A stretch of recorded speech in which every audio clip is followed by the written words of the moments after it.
got Dave Schultz, champ, Jordan Oliver at 70 kilos. Jordan, you had a great tournament, got slowed down a little bit in the finals. Talk about kind of what happened. Felt really good, came out according to game plan, putting up takedowns, wrestling my high-paced match.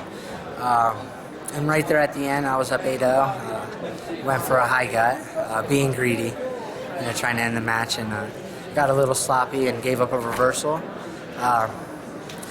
And I'm going to be critical on myself, but I never gave up a turn before, and I gave up a gut right there. After I got reversed, I gave up to a gut to Chamberlain to make it 8-3. And then that gut, I got a little banged up, previous injury, so kind of slowed me off, threw me off a little bit. Really shut down mentally, and as you can tell, he started catching wind and coming back. I was up 8-0. One more takedown, I tech it and put the match out. But overall, it was good experience for me, but good to have that little bump in the road right there and have to go through it right now, then later down the road at U.S. Nationals. You mentioned that you shut down a little bit mentally. How were you able to grind through it? There's been so many times in practice and situations and matches and throughout my life that, there's any second, a normal person would have gave up.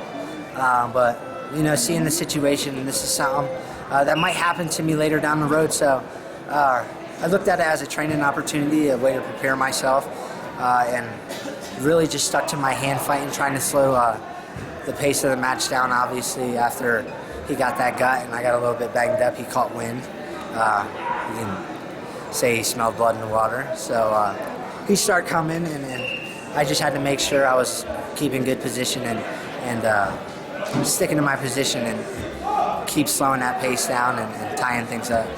What are your thoughts overall on your tournament today? For me, I'd probably say I wrestled 45%. Me being me, I'm critical on myself. This is a terrible tournament for me. Good first round, got a tech. Second round, only won by 5 points, but there was a point in the match where it was close, and I could have gave up the lead. That's something I never want to do. I always want to bury my opponents, but again, it's a training situation. If I get in that situation later down the road, I'll be prepared. But there's a lot of things I need to get better on and keep working on. Obviously, in parterre on my feet and just basic positions. So quick turnaround. I'll leave tomorrow to head back home, and then February 8th, I'll be heading to the World Cup with Team USA. So what are things you're going to be working on until that time? Your training, what's it going to look like leading up to trials? To trials or U.S. Nationals, a lot of it's going to be really heavy position. The higher you get in wrestling, it's crazy, the more basic it gets. So now I almost work on things. Right now I work on stance, head position, and just small things that you learn the first day of wrestling. And I think that's what makes the biggest difference and decides if you're the champ or runner-up at this level in these tournaments. All right, well, congratulations. Thank you.